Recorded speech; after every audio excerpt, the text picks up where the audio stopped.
منم کوروش، شاه جهان، شاه بزرگ، شاه دادگر.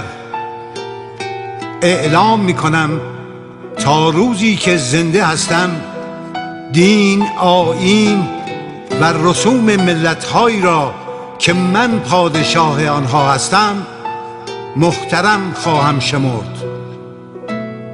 من سلطنت خود را بر هیچ ملتی تحمیل نخواهم کرد و هر ملتی آزاد است که مرا به سلطنت خود قبول کند یا نکند.